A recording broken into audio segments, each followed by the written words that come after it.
is no place to escape to. This is the last podcast. On the left. Live from your grave. That's when the cannibalism started. What was that?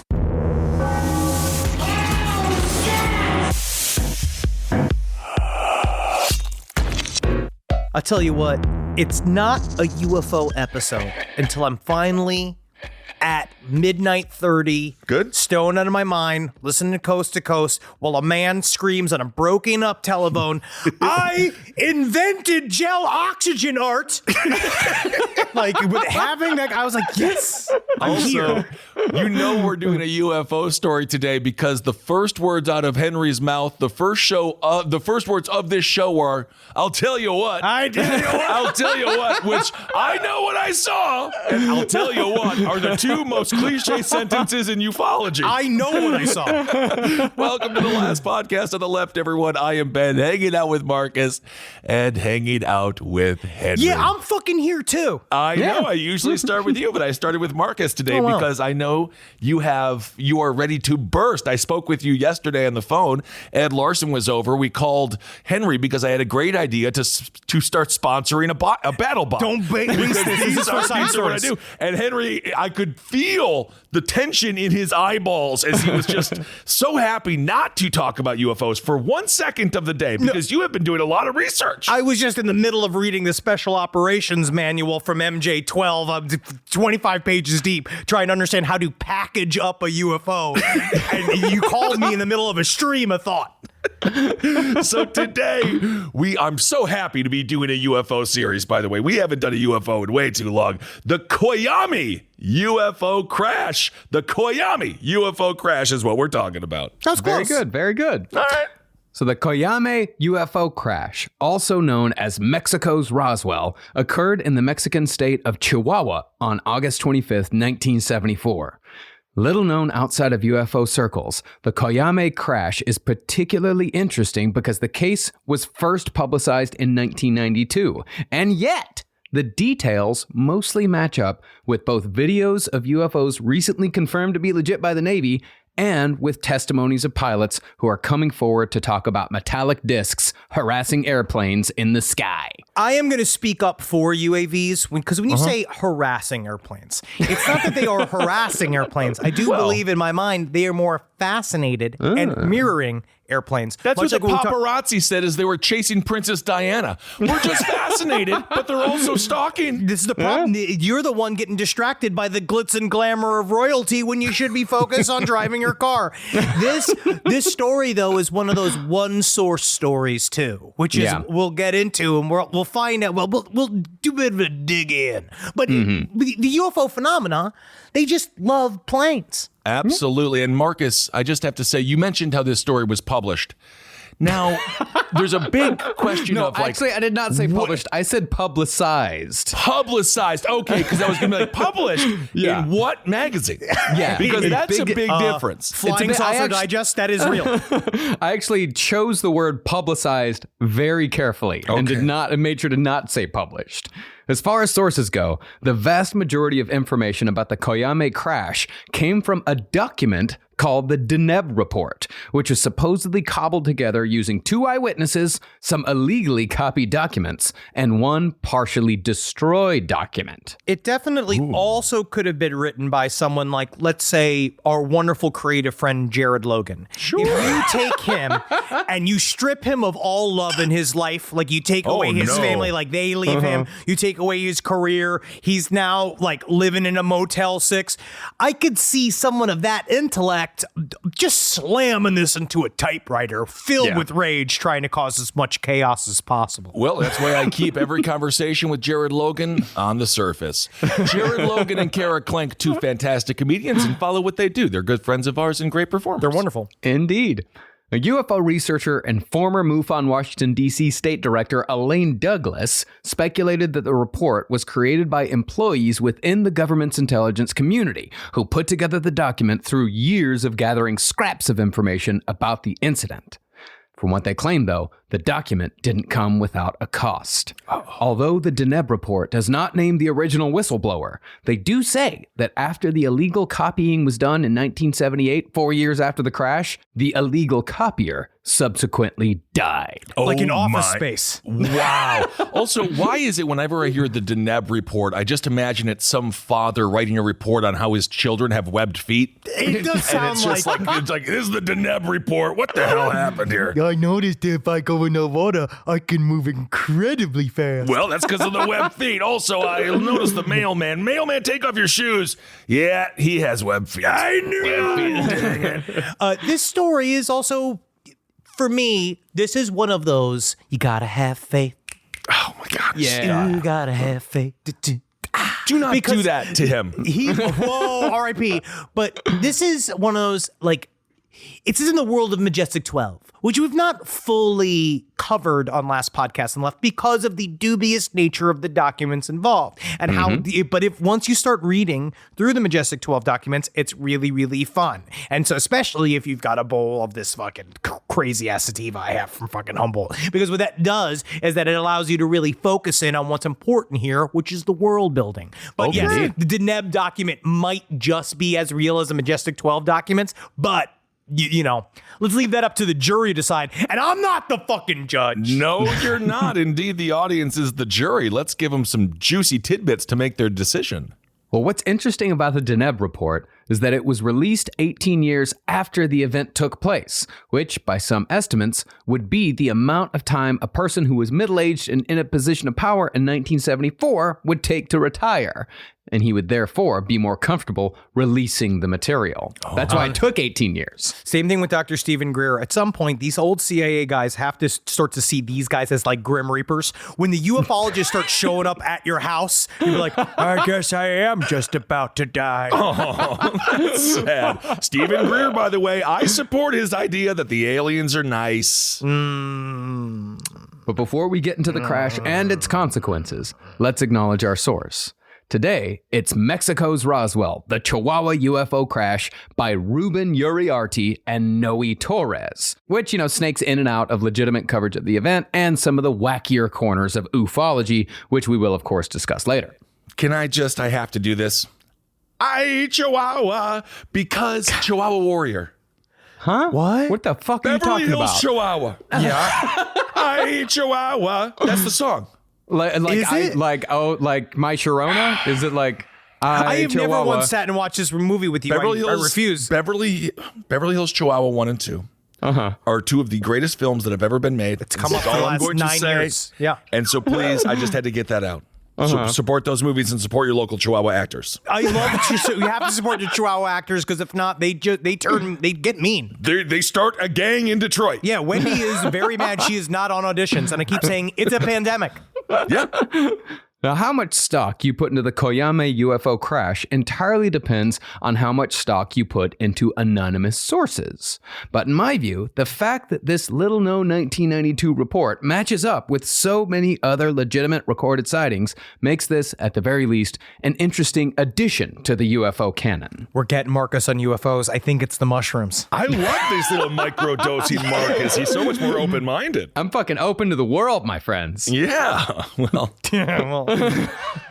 Now, of course, there are some dramatic, almost cinematic elements to this story that may have been added to juice things up. And therein lies the problem with many older UFO stories.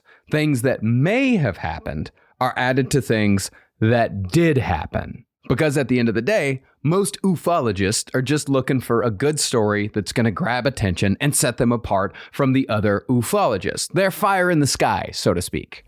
this is why the greatest era in baseball is the steroid era. I don't care what anybody says. I want my players juiced. I've officially come full circle on all my UFOs. Lie a little. I mean, Just lie a little. Make it a good story. it's important to lie a little bit because you don't want everything to be boring. No. This story tracks with a lot of other stories of UFO crashes and retrievals. To me, what is interesting about this story is the idea that in 1974, there is such a well-manicured system for retrieval of UFO crashes that it almost speaks to the fact that they've done it before. Right. So if this is entirely made up, it is made up by somebody who understands how to place a UFO crash into the storyline of Roswell to now to make it track. But that actually requires someone to be a tremendous nerd. And in 1974, it would actually even be more difficult to do it. But what this story, to me, hangs on the eyewitness accounts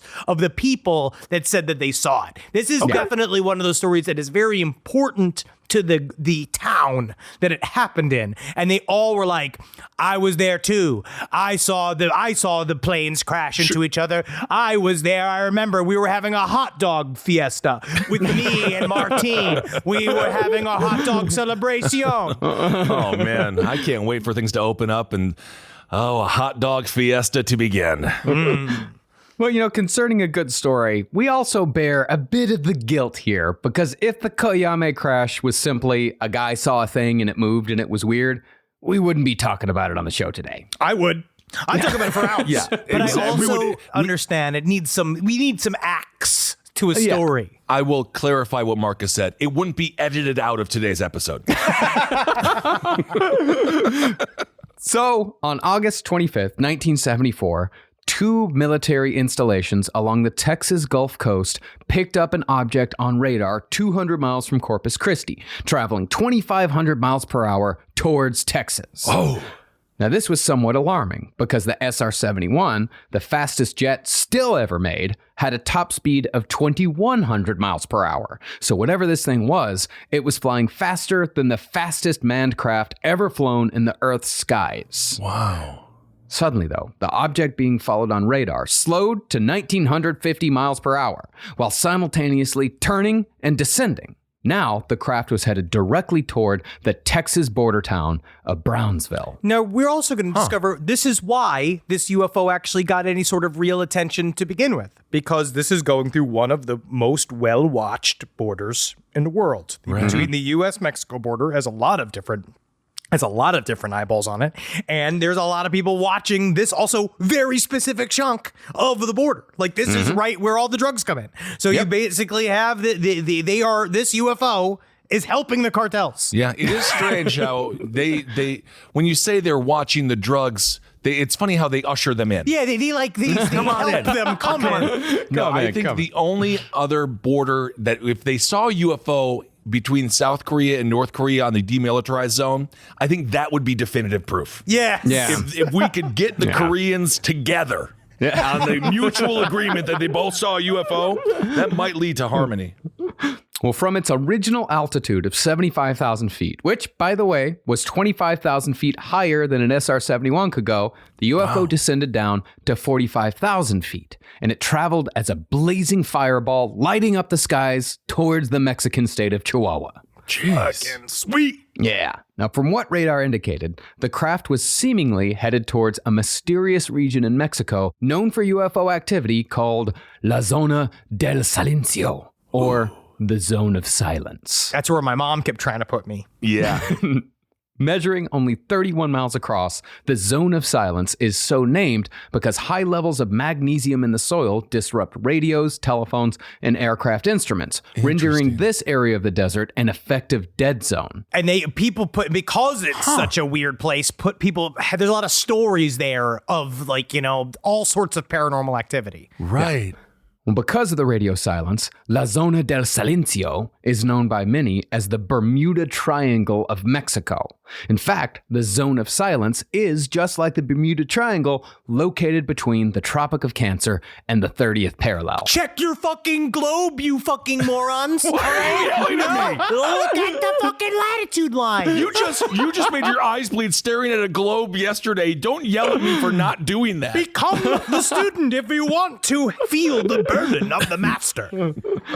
But besides just the radio interference, the Zone of Silence has also been known for generations as a hotspot for strange lights in the sky, an overabundance of meteor showers, and encounters with strange beings on the ground. It just kind of sounds more like the basin in Utah where all of the Skinwalker Ranch activity happens. It's kind of that same feeling where it has a propensity for flaps, just like me. I would call it a milieu of mystery. Oh, okay, Very French. good. Did you learn that from last week's episode? What? Milieu? The word milieu? No, Yeah. you said that a couple of probably about 15 years ago you said it. I said it last week too. Yeah, I pick up a lot of what you say because, again, that is called having an intermediary.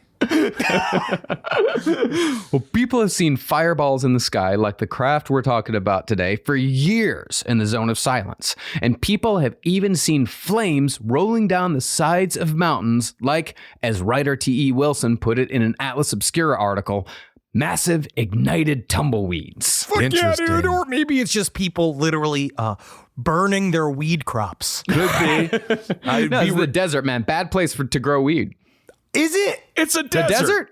Yeah, you get a little tent out there. You get your hydroponics going on, bro. You get your fucking flow It'd be going. You get some expensive. heat lamps, dude. Either way, the zone of silence, that's the actual sex game that Mike Pence plays with his wife, Karen. They play it on Thursdays. Fucking got his fucking ass. He is over. He's over. It's actually very interesting the way they do it. You mentioned hot dogs. They actually put a condom on his flaccid penis, and then he looks at a series of pictures of children, and then, believe it or not, he fills the condom up, and they call it sausaging. Ooh. Yes, Mike Pence, potential pedophile. It does sort of seem, to me, if I was to call that a game, in our house, we call that tadpoling. Oh, interesting. Well, perhaps the oddest regular encounter that occurs in the zone of silence comes from Chihuahua's top UFO investigator, who is unfortunately named Geraldo Rivera. Common name there. Geraldo told Atlas Obscura that when people get lost in the zone, they are sometimes approached by tall, blonde beings who appear out of nowhere. These beings, who share all the same traits as the Nordic aliens we've spoken about in earlier episodes, Never be scared of the short man. I don't know. He's always kind and he has a plan. I don't think so. These beings simply appear and ask for water in perfect Spanish instead of offering. Then they disappear. Tengo agua. Oh my goodness. Bye-bye. When you said approached by tall whites, I'm just like, are they there to give them a Spotify deal? That might be cool. Thank you, wonderful Swedish people. And when these people ask where these Nordic aliens come from, they only point up and say, Mas allá. What does that mean? Above. Yeah, man. Up beyond. Yeah, we up out of here, man. Either above or beyond elsewhere. And then they point up and it's just been like, high-rise condos in the middle of the desert? Oh, no, white people have come. They've ruined everything. But as far as concrete evidence of weird shit happening in the zone of silence goes, in 1970, a 5-story, 7-ton intercontinental ballistic missile launched by the United States flew hundreds of miles off course and slammed right in the middle of this relatively small area. This happened. That is wild. Can you imagine just being like, you're just out there, you're like probably living in one of like the smaller border towns, and then you just see an ICBM just like fucking just sticking up out of the desert like it's a Mel Brooks movie? Yeah, like you're Joe Dirt. Oh my God, that is horrible. I just don't like when the military loses missiles. Yeah, man. You want to put one of those? We gave you one of those little finder keys for Jerry. Like the little iPhone key things that you could find with Bluetooth. They should have those on them. You're going to want to get some trackers on those missiles. The whole thing was such a to-do that the Nazi who sent the United States to the moon, Wernher von Braun, actually came out himself to investigate the crash and personally oversaw the removal of the wreckage. Oh my God. So you're telling me they looked at this crash site, they put their spectacles up to their noses and like, we need a Nazi for this. This crash is so bad, we're going to need to get a Nazi for this. We need our Nazi for this. Wernher von Braun was our Nazi. He was the guy who fucking sent us to the moon. We The paid V2 good money for that Nazi. Yeah, from V2 rockets to the fucking Apollo 11, whichever one it was. You know, from a Nazi all the way to Jackie Gleason, what's more fun than going to the moon? That's a honeymooner's joke. It is. But concerning the Coyame crash, Once the craft passed over the zone of silence, it suddenly and mysteriously vanished from all radar screens. Now, about 30 minutes before the craft passed through the zone, a small civilian aircraft took off from El Paso and crossed into the Chihuahua Desert. But an hour after it took off, the airplane also disappeared from radar screens not too far away from the town of Coyame, which in turn is not too far away from Marfa, home to the mysterious Marfa lights. There's a lot of wiggity sky activity in this part of the world. And so somebody who wants to get in a private plane, because in my mind, he's got a small plane. He just, careful. He broke up with Deborah right before he left because he says, I'm going to America. I got big business deals in America. But then when he got to America, he realized, what's the point of having all this success if I don't have anybody to share it with? And he's sitting in this airport and he's eating a burger and he's looking at his own plane. He's just like, I gotta go back to Mexico.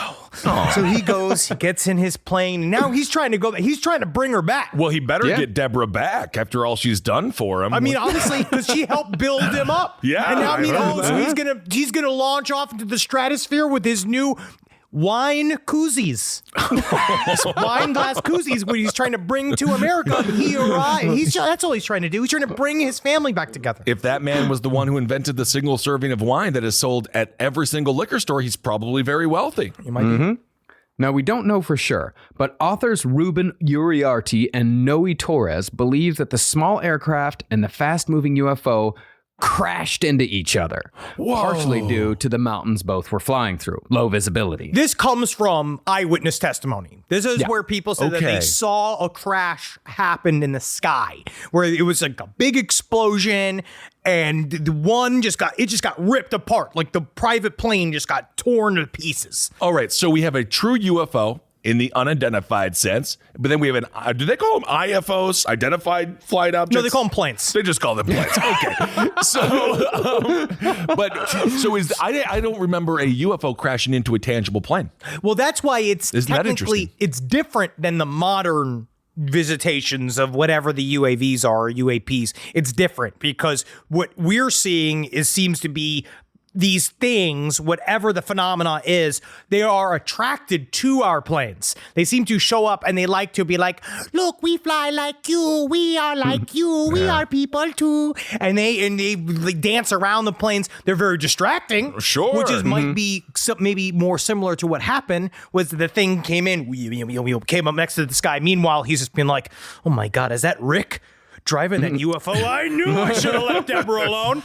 And because he gets all fucking absolutely distracted and then crashes his own plane. Who knows? You mentioned how they're attracted to planes, and this is why I've always said we got to stop putting these huge fake boobs on planes.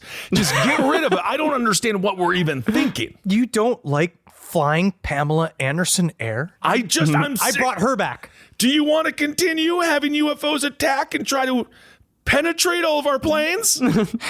Well, what's interesting about this is that, the UFOs seem to only be attracted to single pilot airplanes. They never show up to commercial flights. It's like if there were really UFOs attracted to airplanes all the time, then everyone who took a commercial flight will have seen we would have seen 10 UFOs by now just by looking out the fucking window. American Airlines pilot just has a first ever documented sight that FBI is organizing right now. We covered it on Side Stories. This is absolutely true. They saw a UFO.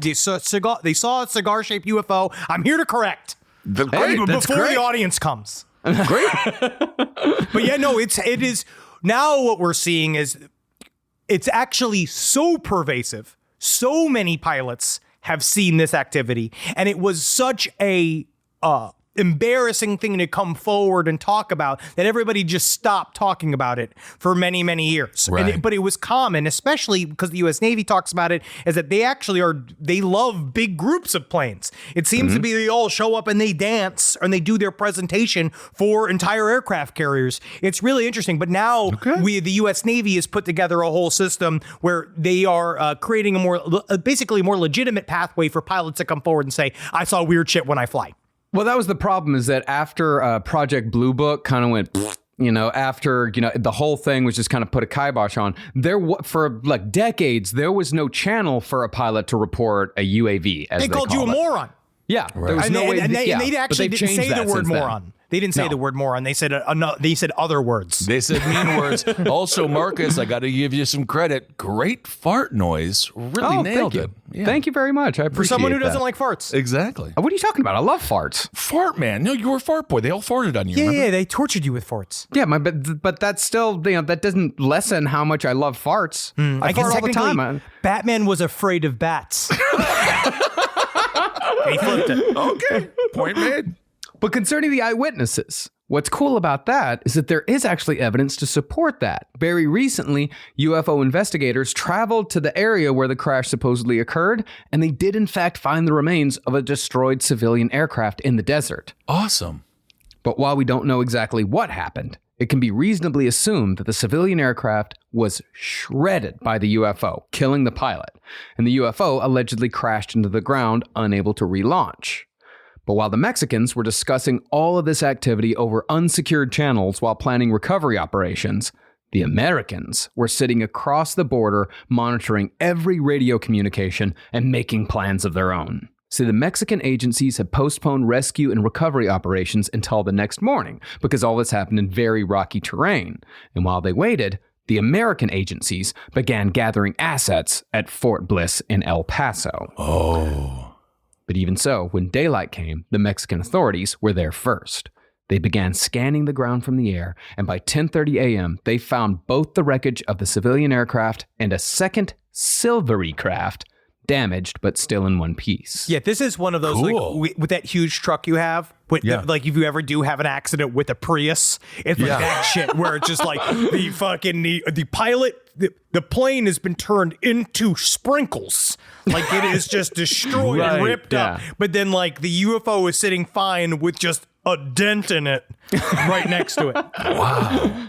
But once a recovery team member announced over the radio that a circular silver metallic object had been found completely intact, a voice was heard to say that radio silence was thereafter in effect. Now, according to authors Uriarte and Torres, it's entirely possible that CIA Director William Colby had by this point called President Gerald Ford to apprise him of the situation south of the border. Definitely. And it's always so difficult to call President Ford. You can never hear him over the screams of him falling downstairs. I can't And believe it's always just like, oh my God, he's always even stubbing his did foot. the joke. I can't believe the audience has absolutely no clue. Everyone knows Gerald Ford, he was actually very athletic, but he fell down the stairs of the plane and then everyone made fun of him. Chevy Chase made fun of him. What are you talking about? Nobody knows that. In 1975. That's a funny joke today, too, because Biden just fell upstairs. Exactly. That's He's an what we're old man. educating. We're educating the audience on the fact that presidents falling downstairs is a long American tradition. And we love to watch it and everybody makes a big deal out of it.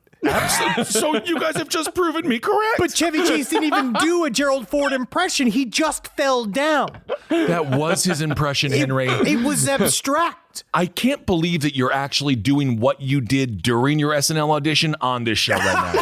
I really do wonder why Lauren was like, can you just get rid of him as you scream? And here's another thing. Gumby can't talk. All right, can you get this actor out of here, please? Well, a little known fact is that in 1966, back when Gerald Ford was House Minority Leader, he proposed that Congress should thoroughly investigate the rash of reported sightings of unidentified flying objects in southern Michigan, Ford's home turf.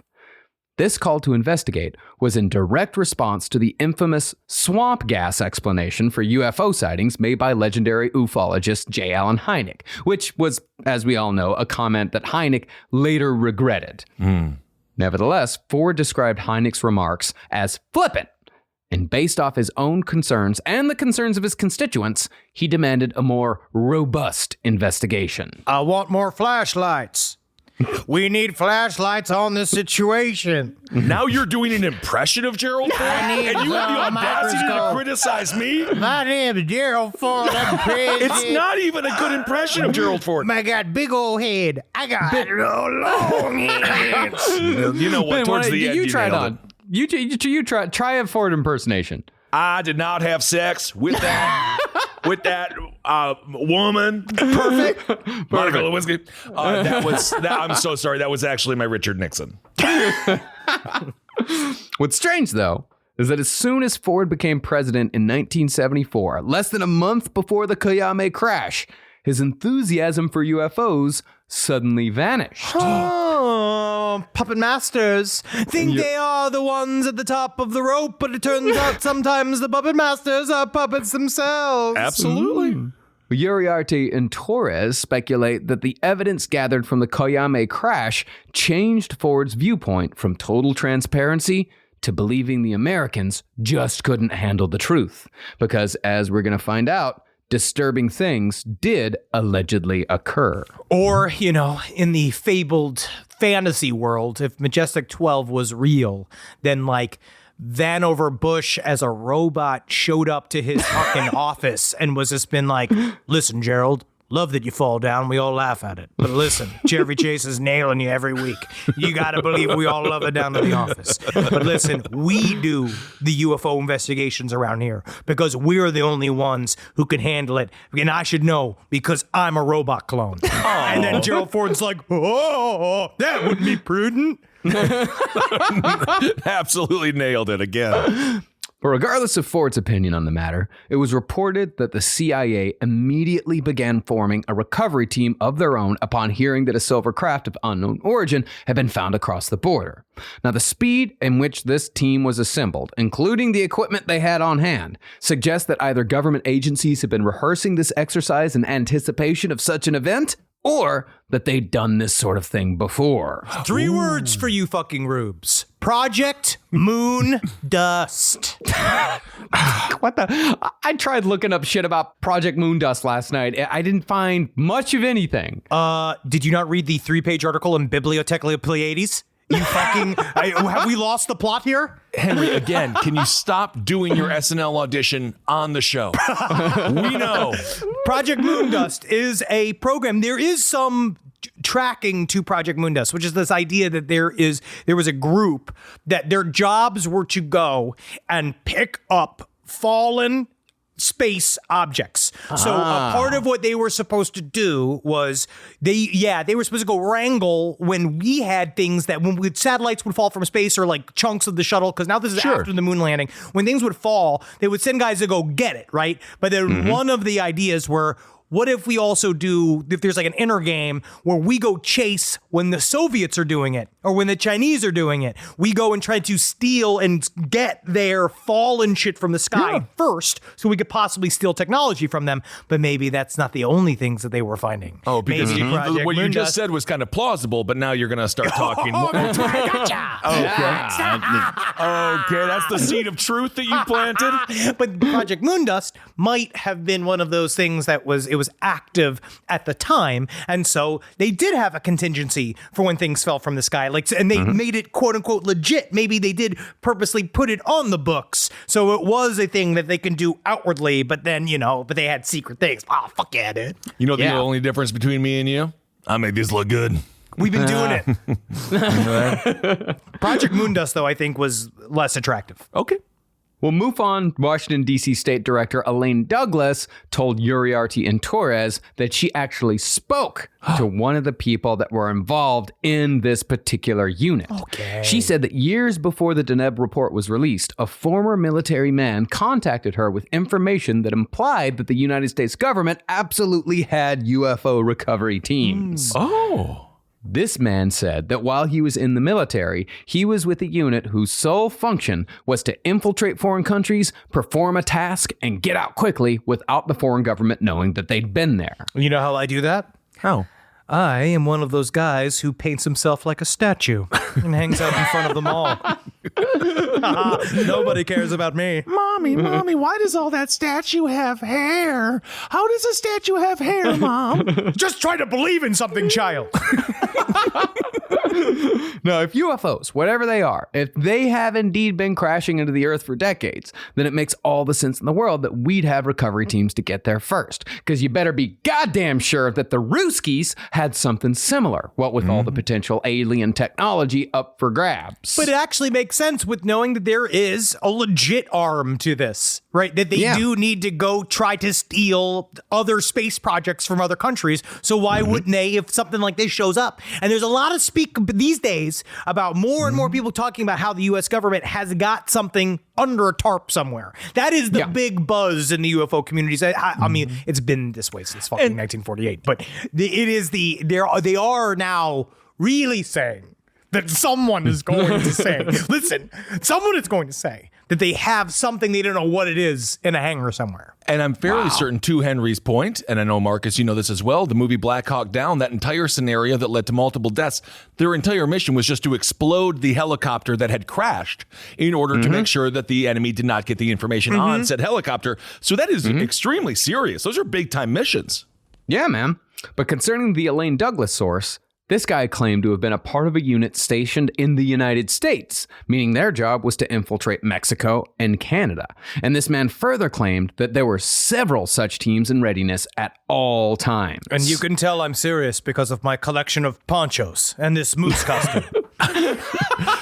Honestly, we have like a mind meld because I was like, can you imagine the racial stereotypes they both dressed as? Like the one going undercover in Mexico and the one going into Canada. You're like, The oddest thing he told her, though, was that the team had a standing order to never return with any bodies, human or extraterrestrial. In Douglas's view, this implied that the government already had a whole pile of alien bodies, and that the recovery of bodies, as opposed to, say, technology, was no longer a priority. I unfortunately say that's where that is horseshit, because even within their own world, if you even take the time to read this special operations manual, you will see the whole point is secure bodies as soon as humanly possible. They want the bodies. EBEs are not only supposed to be met and contained, they're also supposed to be, you're not supposed to fuck with their breathing apparatuses if they need them. You're not supposed to fuck with anything. You're actually supposed to put them in a comfortable environment where they're supposed to be, and you're supposed to bring them food and drink like you are a personal assistant at CAA. all right. So unlike most people are not level 8 nerd. What's an EDE? EBE. EBE, what's an EBE? Extraterrestrial biological entity. How did you ever fucking think that anyone would know that? You've done the reading. Henry, I have a question for you. When exactly was this manual written? What 1996. year? I mean, no. It was written in 1954, and it was only just discovered in 1996. And there's no way anybody could make this up. I'm looking at this document right now. No, but to my point is that you say that this was written in 1954. Well, the Coyame crash happened in 1974, meaning that they had 20 years of alien bodies, meaning that, yes, indeed, it could have been a standing order to no longer recover alien bodies. You, sir, are 20 years too late. I am going to fight you on this fake thing for the next several days.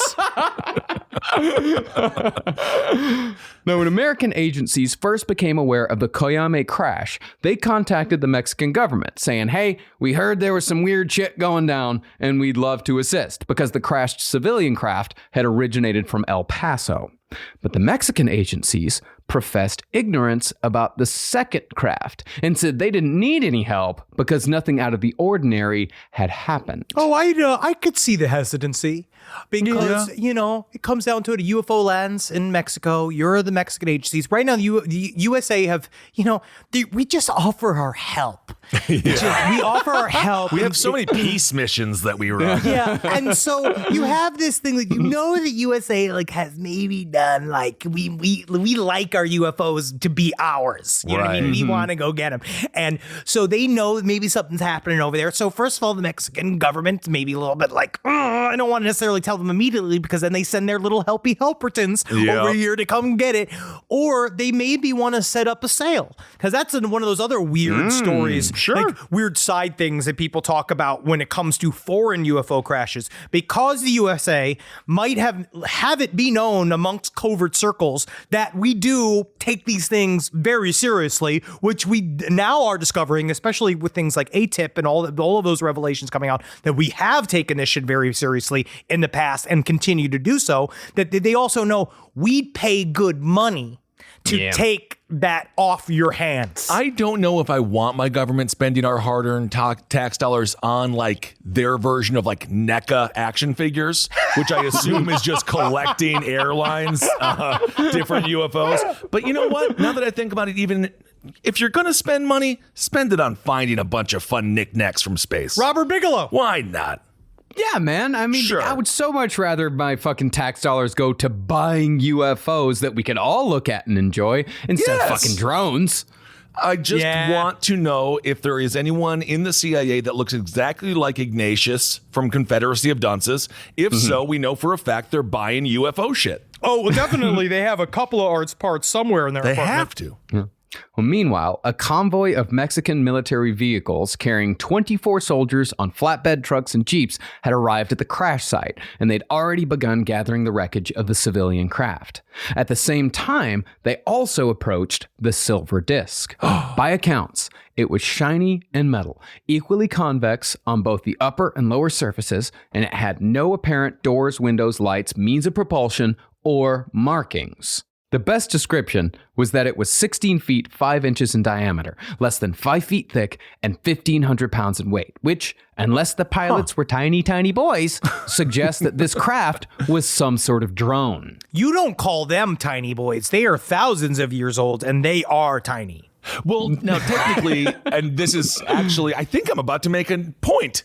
Aliens would be taller because they don't have gravity.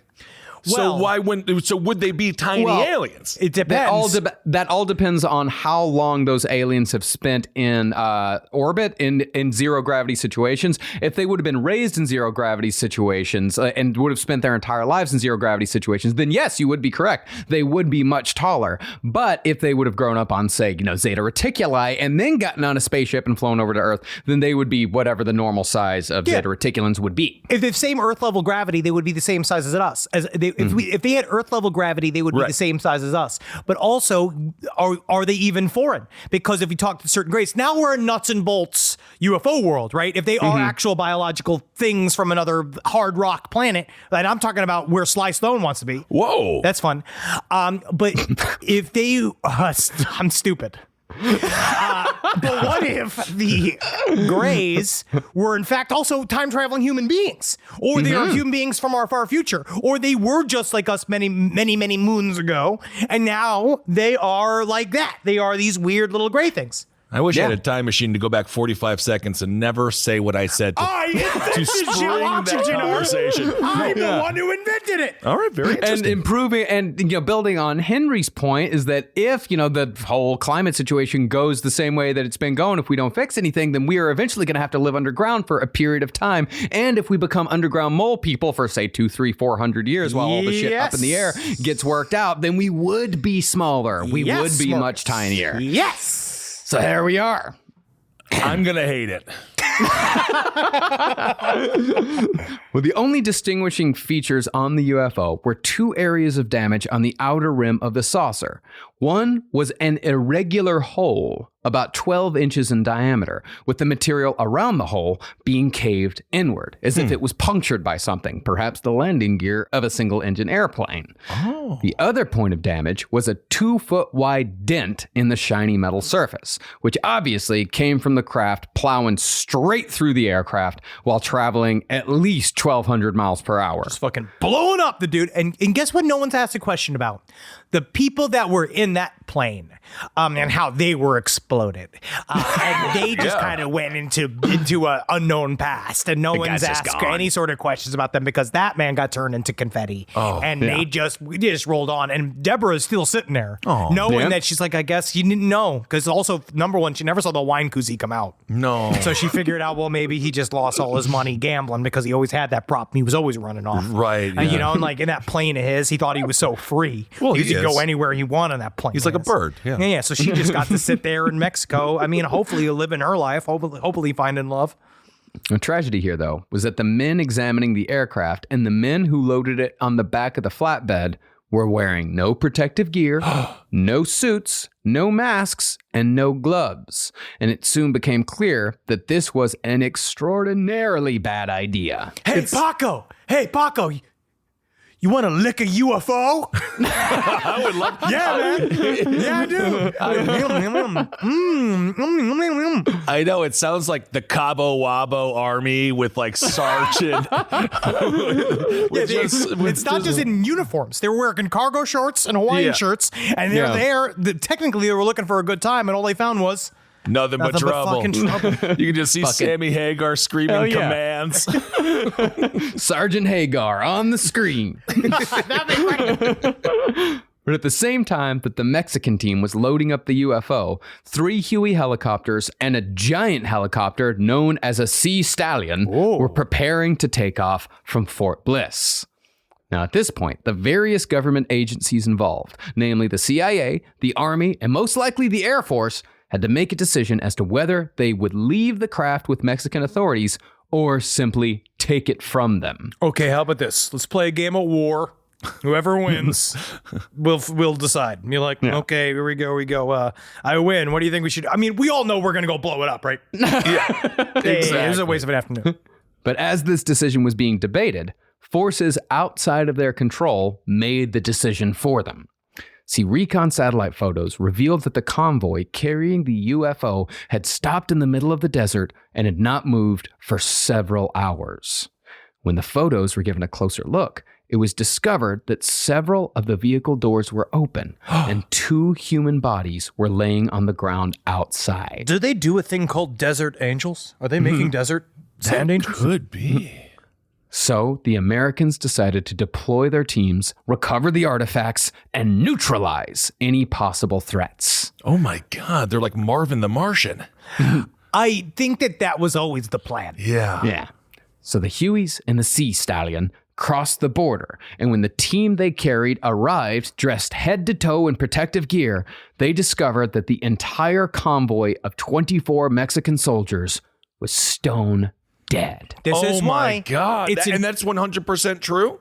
No. UFO I can't. All right. Never mind. UFO I'm not lore it is. Why No, do I'm not I gonna even, say it's- why am I'm I not even gonna say- friends with you guys? You lie to me all day. No, I sound like an asshole. you are doubting the Deneb report. No, I'm not. I didn't. No, I'm not lying to you. I'm just saying that I can't tell you that it's 100% true. Can I get a 51% simple majority? Hey. Oh my God, it's not even passing the Senate? I can give you a 40% because there is a little bit of evidence for this. Just a little bit, which I'll get to later. They did try to put their names of the dead soldiers on Wikipedia, but then they pulled it off. I see. Because there was technically no proof. Now, as to the cause of death, we naturally have no idea, but we can speculate. It could be that some sort of chemical was released from the disk as a result of the damage, and the convoy was exposed to it during recovery and transport, like some kind of supercharged version of a carbon monoxide leak. Or it could be that some sort of microbial agent was released through the hole, like a kind of reverse War of the Worlds. Which is why you're supposed to show up in full safety gear. Like that's what they say. If the first thing it says in the special operations, you're supposed to show up with hazmat suits on because you don't know what's going to come out of a down craft. I agree, Henry. But no matter what killed them, it killed them quickly. Because while 2 soldiers had managed to get out of the vehicles, the rest had only managed to open doors before they slumped over and died. Like it wasn't any sort, that's why I kind of compare it to a carbon monoxide leak, because it really wasn't any, like they weren't choking and bleeding. They just sort of died. You know? I mean, we didn't look at them. You don't know because their whole intestines could have been turned into fucking shit. You know what I mean? Like what Ebola does. Like their whole insides could literally be filled with liquid shit. But if you do that, liquid shit starts coming out of all your orifices. Unless it only starts in your downstairs parts and it doesn't actually get all the way up to your upstairs parts. What if they're mildly sanitary people not full of their own excrement? I mean, I'm talking about your intestines literally turn into poop. Well, it's... All right. This is a fake disease. I don't know. I'm listening. Now remember, Elaine Douglas, MUFON Washington, D.C. State Director, said that years before hearing about the Coyame crash, her military source said that his unit had standing orders to never return with a body. And that's exactly the directive that this team followed with the Mexican convoy. The bodies were left where they were, and the convoy itself was allegedly destroyed using an MK-54 SADM, which is the so-called suitcase nuke developed by the United States during the Cold War. This is where I'm going to say it does sound a little like over the top, because it feels like if we did nuke Mexico, we'd know. I also like we actually have nuked Mexico a fair amount of times in the past by accident. Yeah, because we started. Yeah, yeah, because we did so many tests kind of near the border that a couple of them went and over the border and then exploded over there. But thankfully, no one that was publicized got hurt. Good. It's just if you have to be a nuclear weapon, it's so shitty to be the suitcase nuke going to work every day, 8 a.m. to 5 p.m. just like constantly, just like buttoned up and freaking Sick of this boring. office nuke life. I hate this. I want to be like an ICBM nuke, man, up in the sky. Well, I mean, it was more accurately a backpack nuke, but it was never proved that we actually were able to make, like, the suitcase nuke was more like a Cold War spy novel concept. It was more like a nuke that one man could carry in a backpack to blow up something smaller, like 70 kilotons, I think, or something like that. Yeah, like a Nickelback concert, or I'm just trying to think of another fun, a tennis competition. We're getting back to normal. I don't even want jokes about that right now. Also, I think I can speak for all three of us. Spycraft, very good show. If you want to learn a little bit more about the CIA or the KGB, there's a lot of different stories talked about. It's like a fun version of like, oh, Russians are evil, but Americans are perfect. We've never done any of what the Russians do. I think it puts a mirror up to what we've done a little bit. Yeah, I think it's fascinating. It's fascinating. Yeah, it is fascinating. I think it's 5 kilotons, not 70. 70 is pretty big. Okay. Now, to support this nuclear claim, the same UFO investigators who found the aircraft wreckage also found a man-made hole nearby that they dubbed the Mystery Pit. Oh my God. And wouldn't you believe it? Green Day is performing this Saturday at the Mystery Pit. Technically, that's what Joseph Callinger did. Oh my God. That's very true. Well, the Mystery Pit was surrounded by rusted metal parts of various sizes that could have come from destroyed vehicles. Oh, that's like one of those recycled playgrounds. Yeah. Furthermore, they also found remnants of lighting fixtures that could have come from the sort of portable outdoor lighting rigs used in military operations. And the bottom of the Mystery Pit had levels of radioactivity 8 times higher than normal. But was there not, what I had read was that this area is also rich in uranium. The mountains are rich in uranium. Yes, so there is stores of natural uranium, which is also a hotspot, creates hotspots for UFOs. There was like one story that I was reading about. If you look, it was on fucking released from the CIA papers. That big UFO document upload that they did to show just how transparent they are. That was the Belgian Congo uranium mines actually had several UFO. They had a lot of UFO activity, and uranium and UFOs are weirdly tied together. All right. Question then: are they here to mine our natural resources? It might just be they literally glow, and they have a presence. They degrade, right? The uranium shoots off energy, so they could just be attracted to it. Okay. Yeah. And there's also, the theory that all of these craft started appearing around the time that we got access, around the time that we started splitting the atom. We start jumping up to the next level in the chain, dude. Yeah. It started ringing the doorbell for the fucking Intergalactic Council. We'll fucking get into this. We have an episode planned where we're going to get into the Intergalactic Council, and we're going to meet members of the Intergalactic Council, because I guess where half of it, where they meet? Where? North Hollywood. No kidding. Yeah. Wow. Now, according to UFO crash expert BJ Booth, who died in 2019 at the tender age of 71, the SADM would have made perfect sense for this type of operation, because they needed to eliminate both the contagion, if there was a contagion, and all evidence of recovery.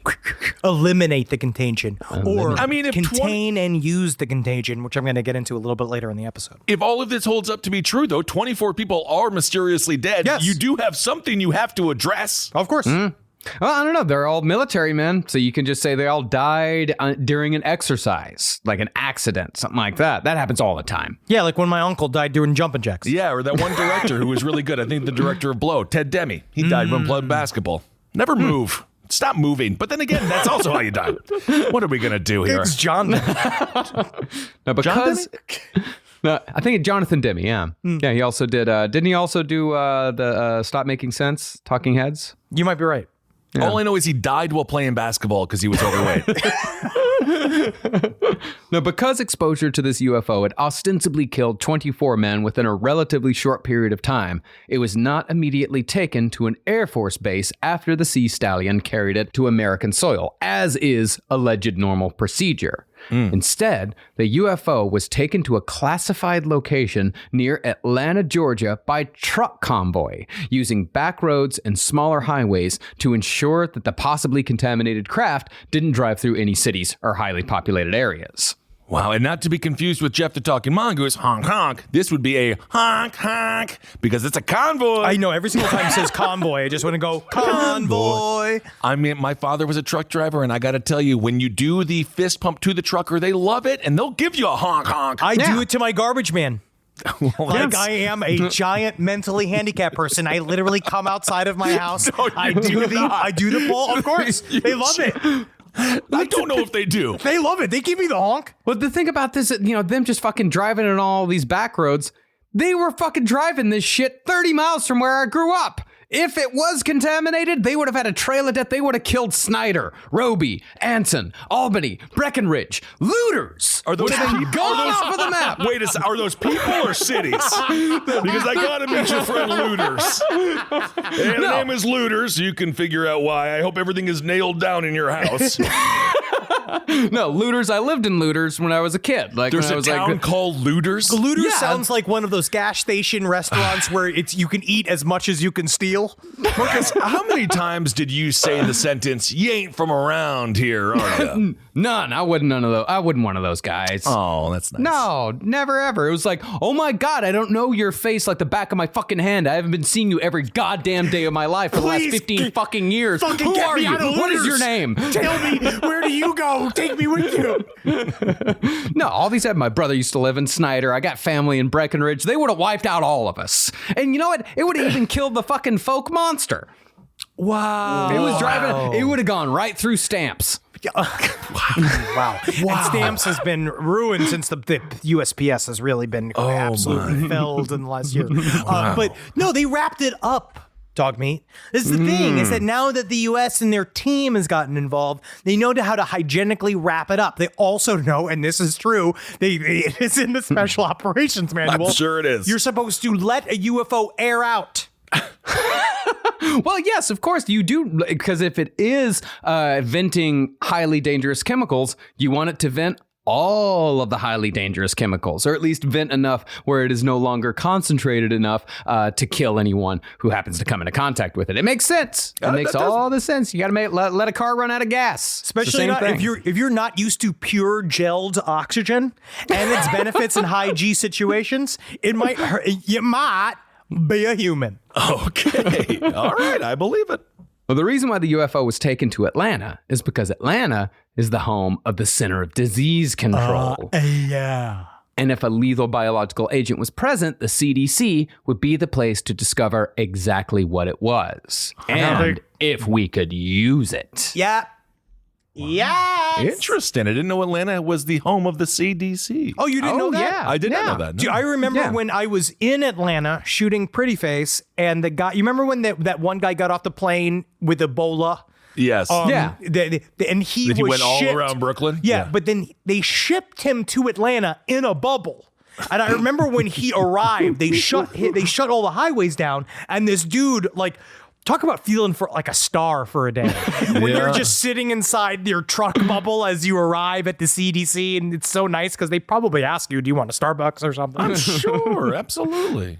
But after running extensive tests, the CDC declared that the UFO was no longer dangerous, and it was surmised that most likely the Mexican soldiers died as a result of toxic chemicals venting from the crashed vehicle. But what's interesting about this UFO and the CDC is that UFO researcher Ryan Wood uncovered a one-page memo from May of 1950 suggesting that the British Ministry of Defense had considered weaponizing biological material retrieved from a UFO, should they find one. This is one of the main aims of the Majestic 12 group, was not only were they supposed to contain and figure out what the UFO situation was, a UFO problem is, as that they were also supposed to begin the first strings of how do we retroactively build technology from this UFO bullshit that we're finding. And that one of the top tier things in MJ12 was how do we develop bioweapons from alien viruses, with like that kind of shit. And Ryan Wood does a very impassioned episode of Coast to Coast AM. He is in charge of the MJ12 documents. That is like what him and his dad do for fun. They authenticate MJ12 documents. And that argument between him and the man who claimed to have invented gel oxygen, while he's also being like, well, if you look at page 74 of the MJ12, and it's like they're both making shit up. Yeah. It's like Robin Williams and fucking James Lipton. Yeah, there's fire in it all cylinders, man. Inside the actor's studio. Interesting. They also were able to get the technology for Hot Pockets after they reverse engineered what they found in Mexico. Interesting. The crisping sleeve. It's quite ingenious. It is ingenious. And honestly, if you cover that crisping sleeve in lube, you can fuck it. Yeah. Yes, you can.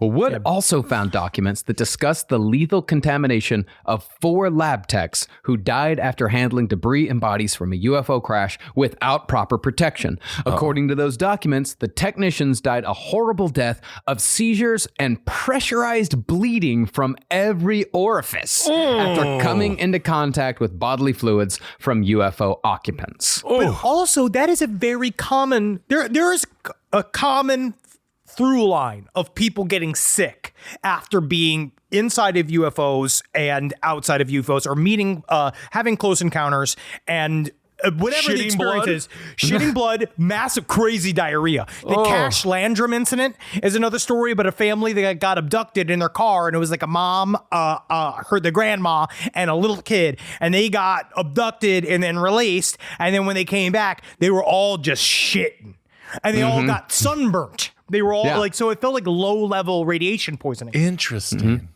But this information came from a Majestic 12 document, and as any serious student of ufology knows, Majestic 12 documents are suspect, to say the least. Well, now they are very much so. I am now of the mind that whatever it is real in them has been absolutely taken over by some form of, that is a psyop. Okay. For certain. I think Majestic 12 is definitely a psyop that they used. But it's also weird because now we are seeing, well, there has been inside groups within the Pentagon.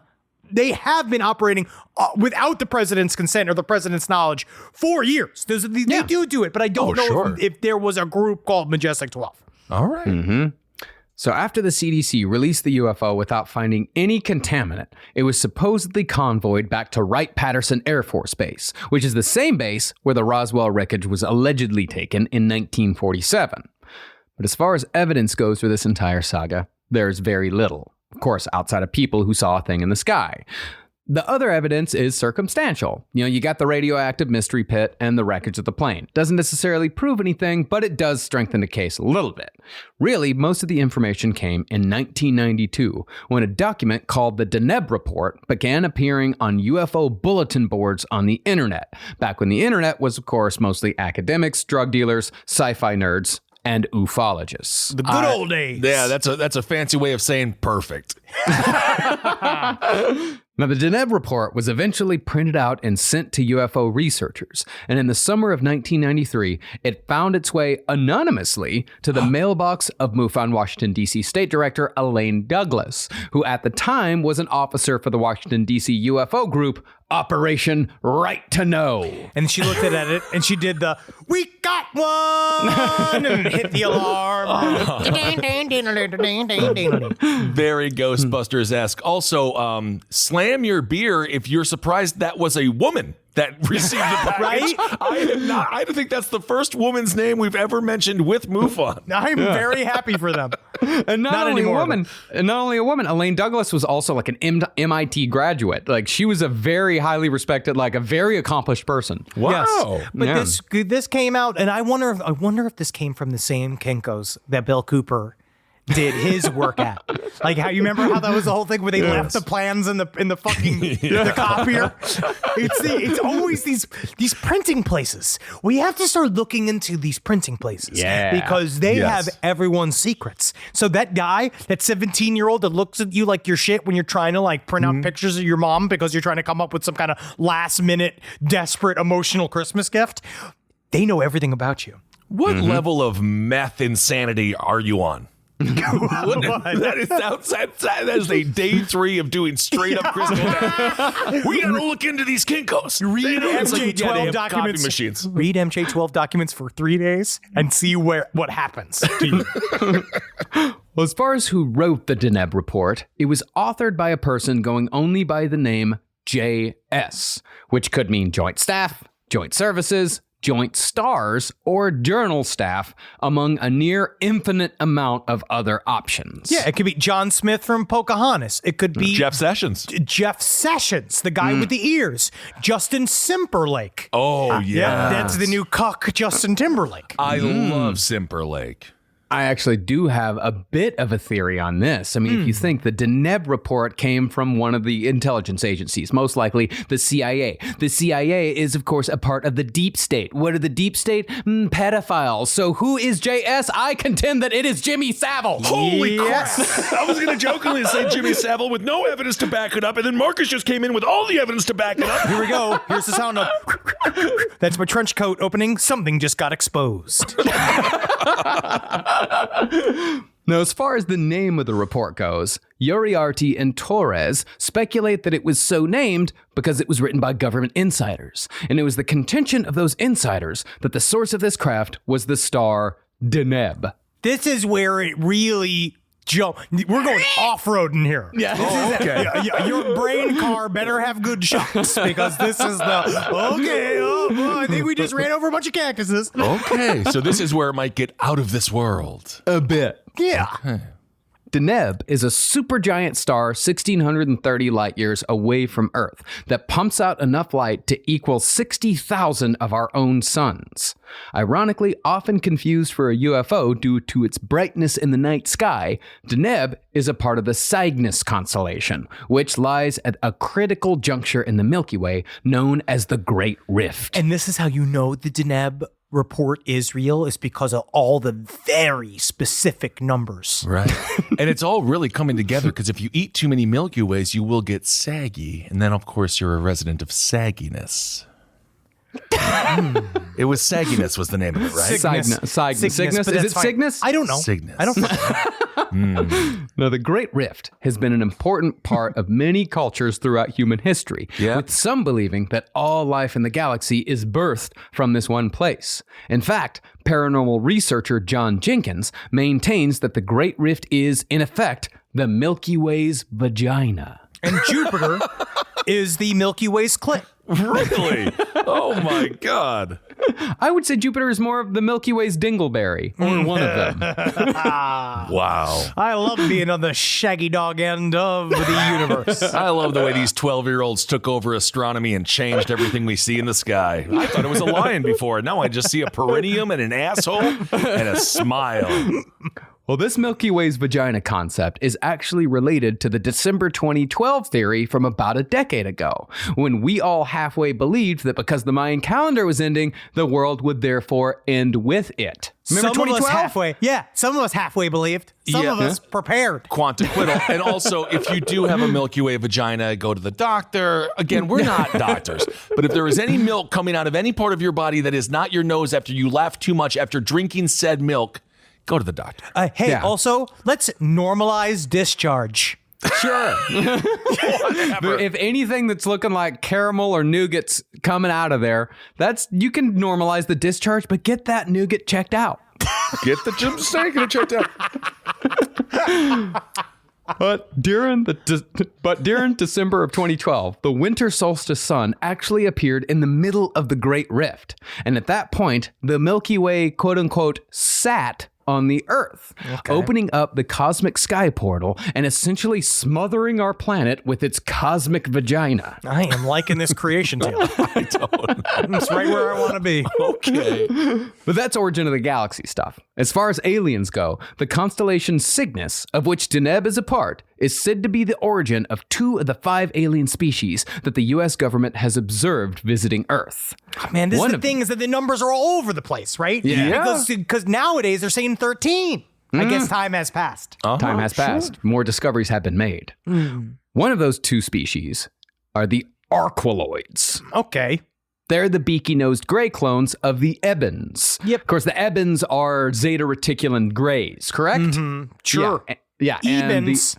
Ebens. And the Arqualoids are clones of them, but they have beaky noses. They gave them were so they could smell more. Yeah. They were supposedly the aliens who met President Eisenhower at Holloman Air Force Base in 1954 when Eisenhower was reported to be at the dentist. Well, we all know Eisenhower hates the dentist. Absolutely. I'm not even sure if he has teeth. The other species are the Heplaloids, of which very little is known other than one guy who insists that they're actually called heptaloids. Oh, but God, due there's to a always typo, one. they've been misnamed for decades. It just doesn't matter how far you go in the galaxy. There's always somebody there to correct your fucking pronunciation of bullshit. Yep. You got the grammar Nazis. There's no matter please, where. grammar, please. It's just like more pervasive than any other force in the universe. Yeah, I agree. But if you really do want to get into the really weird, really specific, and most likely entirely made up side of ufology, it's speculated that the report was named because Deneb is assumed to be where alien species who visit the Earth originate. Sure. Oh. Looked at another way, it could be that Deneb, the contamination, the deaths of 24 Mexican soldiers, and every cinematic element of the Coyame crash was merely added on after the fact to make it a better story. It could just be that a fucking UFO crashed into an airplane and that was it. Well, that's still pretty big. That's a big story. But Yeah. they don't. It's a short idea is- story, though.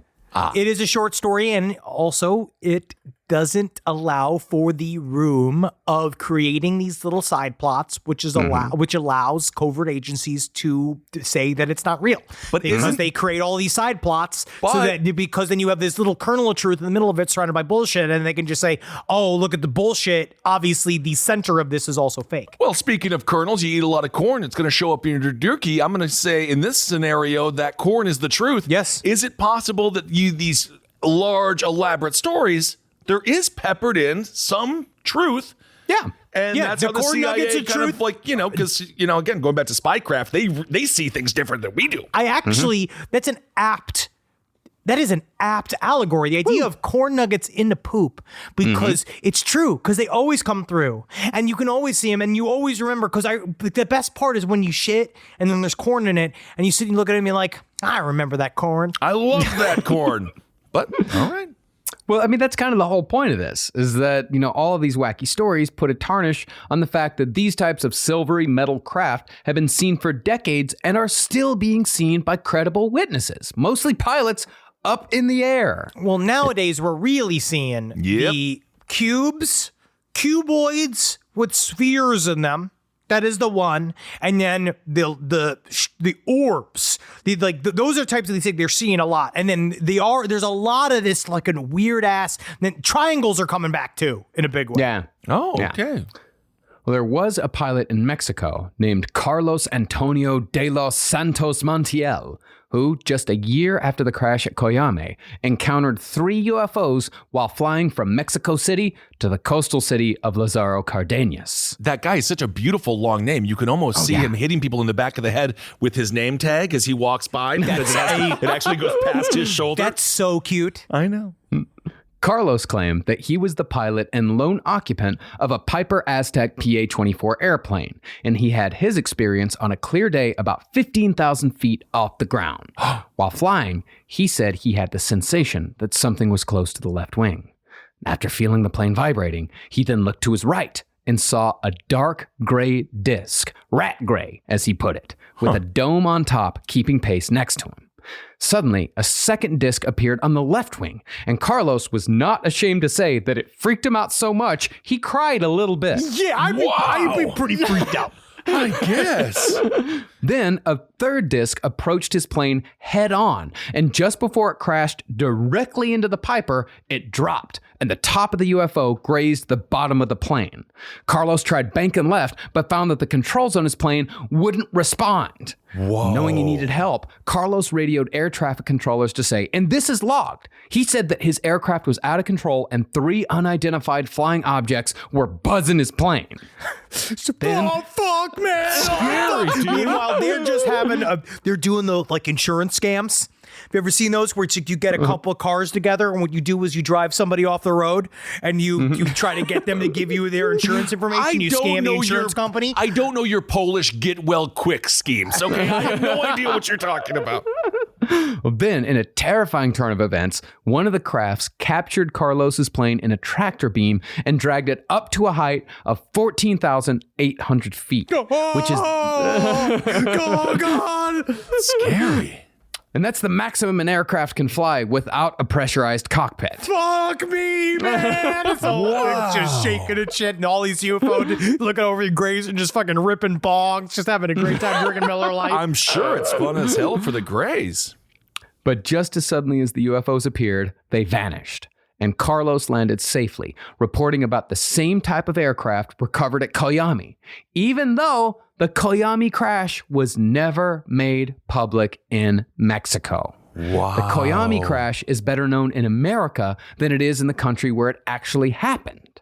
When Uriarte and Torres tried finding witnesses in the early 2000s, they only found 2 willing to talk, and even they only said they saw the airplane crash, but were quickly shooed away by armed military men. Furthermore, Uriarte and Torres said that they had the impression that an unseen lid clamped down tightly in Coyame when they started asking questions. Streets emptied, businesses closed, and not a single vehicle was seen moving. It was as if the people of Coyame knew that the subject of UFOs was off limits, and most of them went to extreme lengths to avoid even the mention of the 1974 crash. But even though some goofy bullshit got attached to Coyame, the fact remains that both the Coyame crash and the subsequent encounter of Carlos Antonio de los Santos Montiel track with sightings of UFOs that we now know to be completely legitimate. It's very interesting. Wow, you can just see the poor drunk tourist coming straight from Cancun, walking into a Coyame bar, be like, "This is where the aliens are," and then just cut to him on a stake about to be lit on fire after the townsfolk are all mad. Be like, "I had no idea it was so serious. I should have bought more beers." No. They also had a mass group sighting right after the Coyame report, after the Coyame crash, where it was it was an eclipse happening. It was a very big deal in Mexico, and many people saw these UFOs flying around. There was a lot of UFO activity at the time, and I love this story. It's fantastic. Yeah. Fantastic but, story. There's holes in it, but it comes down to if this is a story that if you believe in any of these stories, you kind of have to look at this one too. So, gotcha, fuckers. There you go, buddy. You got him. It's compelling. It is compelling and fantastic storytelling as always, Mr. Parks and Mr. Zabrowski. Yes. I cannot imagine what the phone calls were like. Marcus, you did the saints' work. You did the Lord's work this week, having to deal with Henry scream at you as he discovered the truth. I was good. Also, Ryan S. Wood talking to Art Bell just brings me so back. Like, that guy is really funny, but he also, I will say, he does say some fucking dumb shit. Like, he definitely, because his whole thing was just like, I have pictures of a convoy going into S4. And Art Bell's like, well, I'd like to see some of those. And so he sent him the pictures, and Art Bell's like, yes, this is a picture of a truck. But you know what? That's all he said it was going to be. That's all he said it was. So that's evidence. All right, everyone. Well, thank you so much for listening. Hopefully this episode expanded your mind just a little bit and got you out of whatever this version of reality they're pretending that we live in is. The sweet heroine of the UFO universe is so nice. It was just fantastic. Like, I felt it so deep last night. I was just listening to Coast to Coast playing Valheim. Like, I was just fucking smoking a joint. I was like, this is where I need to be. Also, I mean, I'm in Hollyweird over here. earlier, and in no way does that mean I'm taking meetings, and nor do I want to be involved in the Hollywood system. But more alien movies, please. More alien movies. I want to see aliens. They shoehorn them into stupid superhero movies now. Yeah, but I want like a classic, man. I guess I'll just have to go watch Sigourney Weaver in the movie Alien and be happy with that. Contact's still good. Contact is good. Yeah, man, I was just so happy this week to just settle into like real conspiracy theory again. Yeah, like the raw shit, like the fucking super speculative, like just fucking alien government agencies bullshit. I loved it. Also, I miss it. That's the real shit. That's a real cocaine. There's also something about the tangible paperwork, the microfiche and the microfiche, and like the actual looking through drawers and talking to people. UFO research pre-internet era. I just romanticize it because you can just see these people who are obviously very committed. Or some of the funnest forgers in the world. If you watch that Netflix documentary, A Murder Among Mormons, which is fine, but mostly it's just about how, like, if you got a guy that's like so focused on doing forgeries, you kind of it's crazy what they can pump out. Like these MJ12 documents, whatever you want to say about it, I think they're some of the finest work of disinformation ever. Like, you look at this stuff and you're like, you could see how this put people in a tizzy. Poor Stanton Friedman. Let's pour out a Maalox for Stanton Friedman right now, because honestly, the amount of agita these documents must have given him over the years. But you talk about the hustle. Mr. Friedman died in an airport on the way, probably to speak about aliens. He was, and so that just shows. That just shows you how committed he was. Never stop spinning, dog. And that's what you got to learn, man. To lay in idleness is death. Sharks have to move or they drown. Well, I liked the first part, but then the second part sounds like something my uncle, who also believes in Q, would say. Yeah. So I'll go. That was a code. Look into it. The first part. Follow the breadcrumbs. But yes, just keep moving out there. It'll help you stay alive, and we hope you're all doing okay. We have a couple of announcements. Yes. Number one, first of all, thank you guys for buying whatever. But we've been slinging a lot of merch. We got more shit coming to you. No one burned down any houses with those lighters. I don't think so. I had a very stone thought. I was like, what if that happened? But it's not gonna happen. We still have tickets available for the Grundy County Friday show. So please join us outside. We cannot wait to come to you. Two, we want to ask our wonderful listeners. We've got an amazing response from our new shows, Someplace Underneath and LPN Deep Dives Dune. Absolutely. We'd like to ask you to follow them on their own individual pages, on wherever you follow Someplace Underneath, and only on Spotify for LPN Deep Dives Dune. So follow it on Spotify. Yes, because you remember the word, they don't like to say subscribe or premium because they think that means it costs money, but it doesn't. You just click the follow button on the app. If you could just listen to it on that account. What about this idea? Instead of free, why don't we pay 90? I'm going to talk to Spotify. How about paying them money? 99 cents, and then you can just kind of get people like that. What? Pay people. I'm just talking about bribing people. Well, we'll pay you $1 to follow the show. Don't even say that. Honestly, we've had great response already, but we just want to make sure that that's where you find it on their own feeds, because they're coming off of the last podcast feed this week. Yes, absolutely. And thank you so much for supporting those new shows. I'm not sure if you fully understand, and that would be fine if you didn't, because I don't think we've ever really explained it, but that's a really big deal for us. It really is. Producing these shows, and it's huge. It's funny because a lot of work has gone into these shows. And I love doing my own blah, blah, blah, blah, but I'll tell you one thing. I get such a satisfaction out of seeing the success of others and seeing the success of those shows, and that really, really helps us out. So just support the shows. And No Dogs is now out. No Dogs in Space season 1.1 is now out, and now you know that the band that we're covering for the next 5 episodes is the Beastie Boys, which is sweet as hell. I'm very excited about this series. It's gonna be great. First episode is all their time in the New York hardcore scene. Then we're moving on to hip hop, and then Def Jam, and all kinds of the alternative scene of the 90s. It's gonna be fucking great. It's gonna be a hell of a journey. That's available wherever you choose to listen to podcasts. That's a bit of a swerve. I was not expecting Beastie Boys. I really like this story. It's really fucking cool. And also, join us on Twitch too. So we have our shows on Thursday. I'm 10-3. Madden versus the fans. I'm 10-3. He does Madden versus fans. It's 5 p.m. EST, 5 p.m. PST. Thursdays. On twitch.tv, Last Podcast Network. And also follow me as I play Civilization 6, 2:30 PST, Saturday afternoons. I am in the middle of doing Domination Over Everything. Right now, I'm playing a Culture Victory. Technically, it's slow, but it's fun. All right. Well, yes. And again, Twitch, thanks for the support on that. And the Patreon stream Tuesdays. All right. I think we've ambushed them enough with enough of our BS here towards the end. Thank you all so much for listening. Thanks so much for supporting everything we do here on the Last Podcast Network. Without you, we don't exist. So thanks so much. Hail yourselves. Hail Satan. Helgeen. Magustalations. He's hot. He just had a massive Marcus coffee. just died. I swallowed some water wrong. Oh, God. I don't think we're ready to go to Mars. We can't even swallow water yet. This show is made possible by listeners like you. Thanks to our ad sponsors, you can support our shows by supporting them. For more shows like the one you just listened to, go to lastpodcastnetwork.com.